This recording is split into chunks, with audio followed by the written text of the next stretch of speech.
Thank you for staying tuned to Channels Television and welcome to Newsroom series. This edition of the program covering Nigeria's northeast. I am Bukola Koka, and we begin in Gombe State, where the government says it has put together a formidable formula captured in a white paper to stem the tide in farmer-herder conflicts, banditry and related issues, despite recording very few incidents of such in the state. Governor Yahaya disclosed this while inaugurating a committee made up of security experts, legal practitioners and geospatial technologists set up to implement his administration's white paper on grazing reserves and cattle routes in the state. According to Governor Yahaya, the move is aimed at eliminating obsolete grazing practices and ensuring efficient security and legal frameworks that would forestall farmer-herder clashes and guarantee food security. An SBM report estimates that at least 2.2 million persons have been displaced from their homes between 2019 and 2025 as a result of farmer-herder clashes in northern Nigeria. A legislative report puts death tally due to these recurrence clashes to 60,000 lives lost between 2001 and 2023.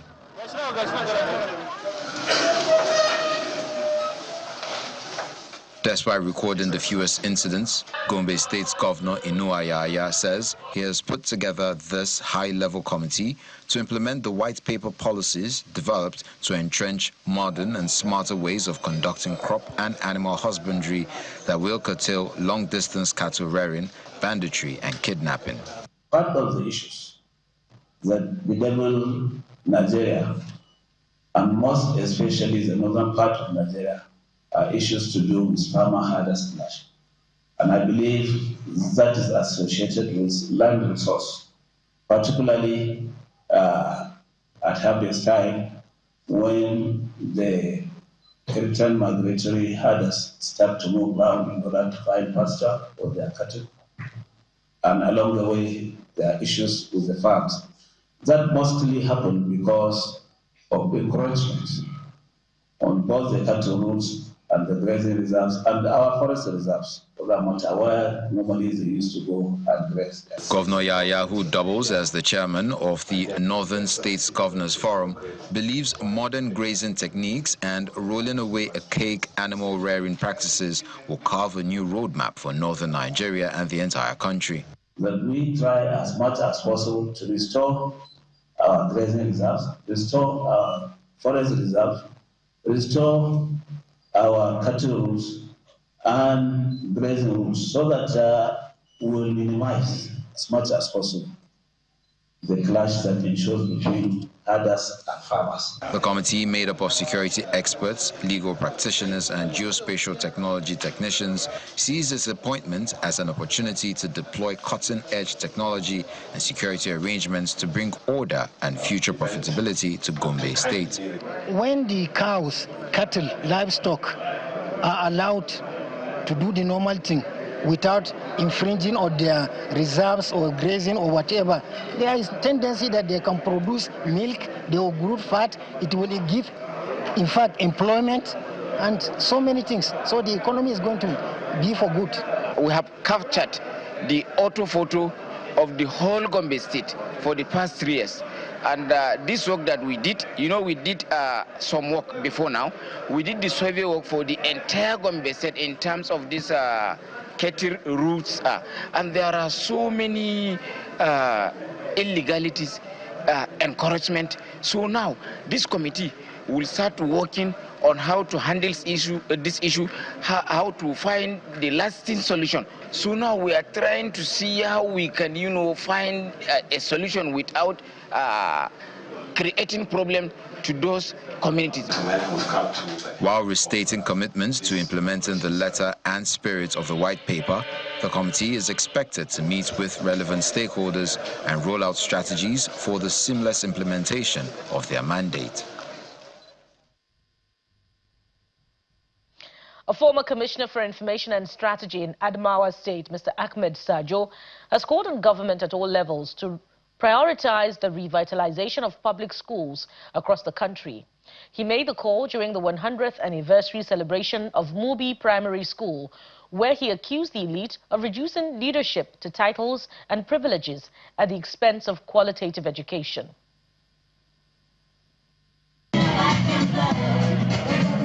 At the peak of the insurgency, the ancient town of Mubi was overrun, with several schools destroyed. School enrollment was affected as many children were forced out of school, including Mubi Primary School, one of the oldest schools located in Mubi North local government area of Adamawa State. Established on January the 4th, 1926 by Allied forces in northern Cameroon after the defeat of the German colonial administrators, Mubi Primary School is now marking 100 years of existence. The school produced notable scholars and professionals across various fields. Some of the people that are seated here. Speakers at the event say sustaining public schools remains critical to securing the nation's future through quality education. There cannot be a journey of 100 years without some constraints. We therefore acknowledge the following constraints as the school's current impediments. One, we have security concerns, which is usual in the entire northern part of Nigeria. Security in terms of peaceful and safer environment is the prerequisite for learning in any educational institution. The recent incidents of terrorism and insurgency has had a traumatic impact on the school programs and the psychological well-being of both the pupils and the staff. Numerous transitional changes occurred after independence that led to the education policies in Nigeria, which also affected education in Mubi Primary School, such as the Richard Constitution of 1946 and the McPherson Constitution of 1951. All empowered regions to make suitable laws for educational development. The post-independence education system also led rapid expansion and policy shift in the field of education. That is universal basic education, that is UPE. Addressing journalists at the event, a former Commissioner of Information and Strategy in the state, Mr. Ahmed Sajo, laments the negative impact of insurgency and the growing divide created by the elite, which, according to him, separates children of the poor from that of the rich. We must address the issue of out-of-school children is terribly, is unacceptably high, and that these children that we have refused to give education, these children that we have refused to empower, are the ones today that are being recruited as bandits, as insurgents, and because they are growing up without care, concern, or even empathy from the public. It's not good. We are having a segregated education system now. Children of the poor go to one direction, children of the rich go to one direction. It's not good. There will be no social harmony. When we're growing up here, the children of the king and the poor man were in the same class. And it provided an opportunity for a future king to know the plight of poor people. The event climaxes with the launch of an endowment fund by the school's alumni. Funds raised will be used to construct a fence for the school premises, an examination hall, boreholes, the renovation of 5 classrooms, and the establishment of an ICT center to promote digital literacy. Troops of 6th Brigade, Nigerian Army, Sector 3, Operation Whale Stroke, have foiled a kidnapping and robbery incident along the Wukari-Ikiayo Road in Wukari local government area of Taraba State, rescuing 2 victims from the suspected kidnappers. Acting on a distress call that criminals had blocked the road and were attacking civilians, troops deployed at the FOB Wukari base responded swiftly and decisively to the scene. And upon arrival, the suspects, after sighting the troops, fled into the surrounding forest area, abandoning their victims and escaping with their motorcycle. A press statement issued by the Public Relations Officer, 6th Brigade, Lieutenant Umar Mohammed, says the troops rescued 2 victims identified as Mr. Terzo Kerzo, 48, and Mr. Odongu Terbo, 42, both from Ikiayo community in Wukari. The victims, who were unconscious at the time of rescue, were immediately evacuated to the Federal University Teaching Hospital Wukari for urgent medical attention. And in the aftermath of the incident, Troops have intensified robust patrols and surveillance within the general area to forestall further criminal activity and reassure residents and road users of sustained security presence. A professor of religious studies, Reverend Father Anthony Bature, is asking the federal and state governments to foster dialogue that can turn religious differences into a source of pride and unity for sustainable nation building through bridging the faith divide and cementing Nigeria's broken bonds. According to him, Nigeria's diversity, which should be a source of strength, has too often been manipulated by the elite for political and economic gain, resulting in cycles of violence, mistrust, and division. This inaugural lecture, holding at the Federal University Wukari, focuses on bridging the religious divide and helping to foster peace, tolerance, and unity in the country. As part of his submissions, the guest lecturer, a clergy and professor of religious studies, argues that the absence of a strong secular national ideology has enabled religion and ethnicity fill the vacuum.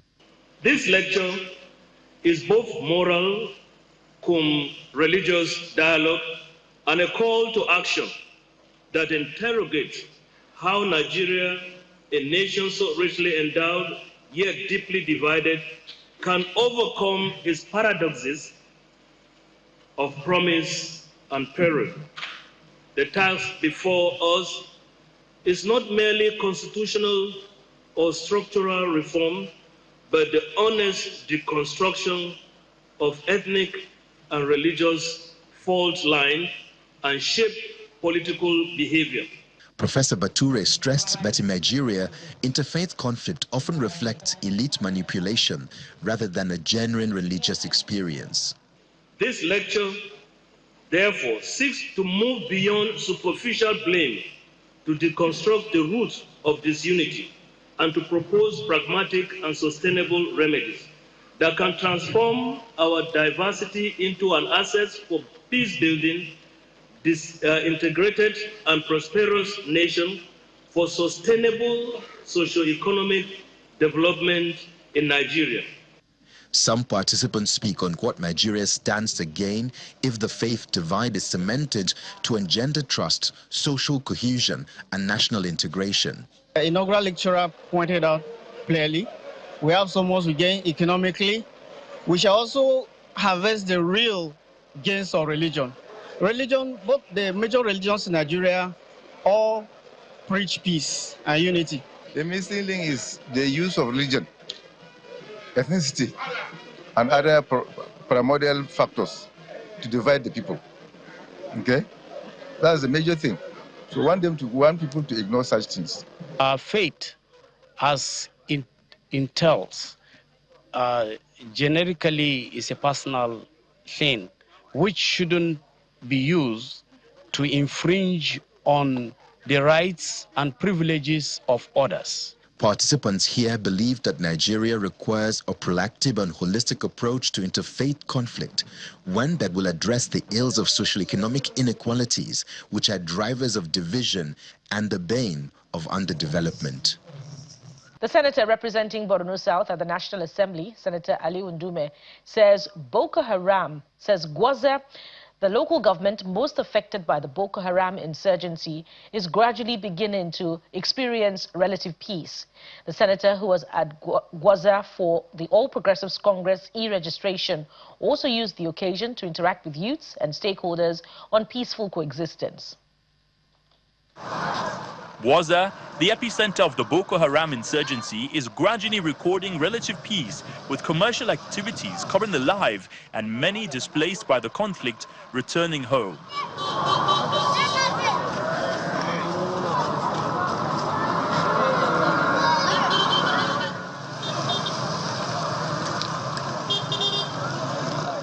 The senator representing Borno South, Senator Ali Ndume, says many more internally displaced are expected back this year. You can see, we came, water has been resettled already, courtesy of His Excellency, the Executive Governor.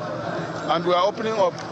Ambagda is going, Uvara, and other places. Inshallah, we are hoping that even in the Goza East, that is Gava, Agapala, Chikede, the Kohom, all these places, inshallah, before the end of the rainy season, Asgashia people are already mobilized, Kirawa is already mobilized, and in short, you know that under the leadership of Professor Babagana Umarazon, 13 villages, including Goza itself, have been resettled.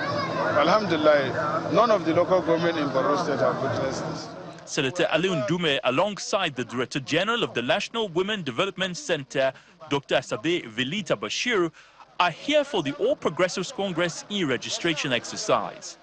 According to them, despite the insecurity challenge, Waza, being the second largest local government area in Borno State, is in the forefront of supporting the All Progressives Congress at both the national and state levels. You can see that my local government is APC controlled, and all of us here, in one way or the other, we live on politics. And if you live in politics, then your voter's card is your strength. Therefore, I call on all my people in Goza local government to make sure that they move with their voter's card and their membership card. That is the only identity that will show that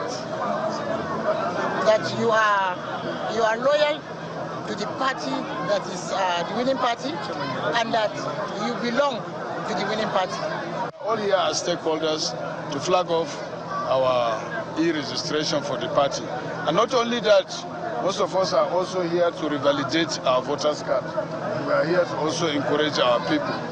And then we are also here, we had a town hall meeting before we came here to interact with our people on 3 things that affect our society: drug abuse, youth exuberance and antisocial biases, and then also we are talking about major challenge that we have of security, which has gone down drastically. With more displaced persons returning and the mobilization for the e-registration ongoing, the APC in Waza is hopeful about delivering more votes in the coming elections.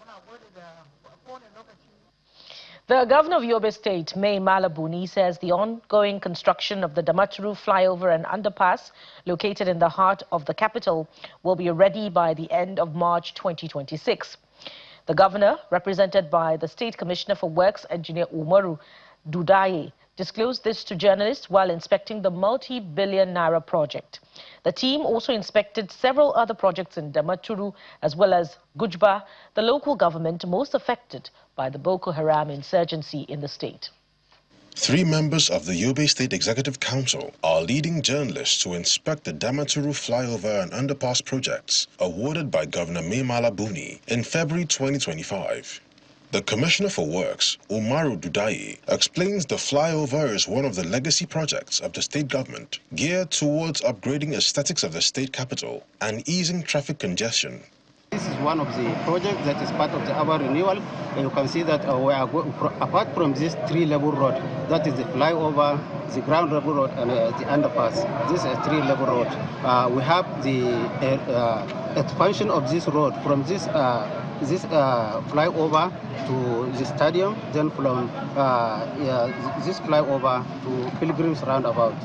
That by the end of this month, inshallah, the traffic will start flowing on the flyover after completing the parapet, and the expansion of the road and other works, inshallah, by end of March, it will be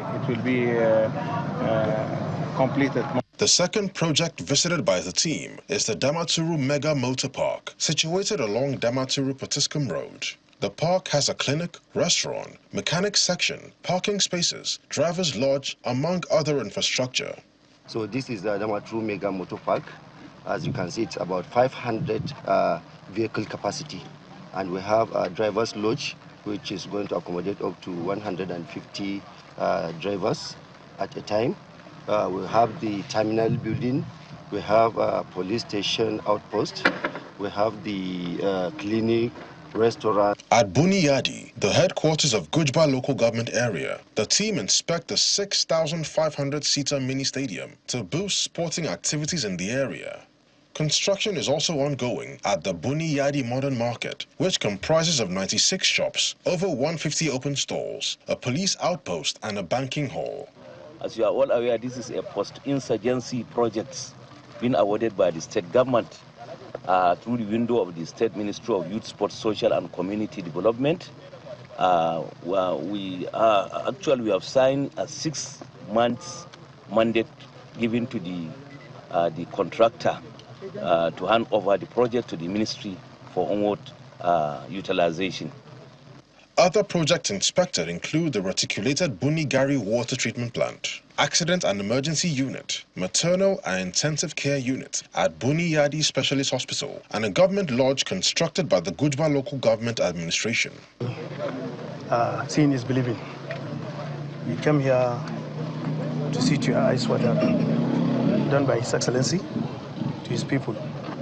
So mine is to appreciate the effort of the governor for providing us with all these projects that has a lot of impact. The Secretary to the State Government, Baba Malam Wali, gives an overview of some of the empowerment drives of the state government. The state government created the Ministry of Wealth Creation, Empowerment and Employment Generation. Under this ministry, we procured and distributed 500 units of mounted mechanized machines and accessories.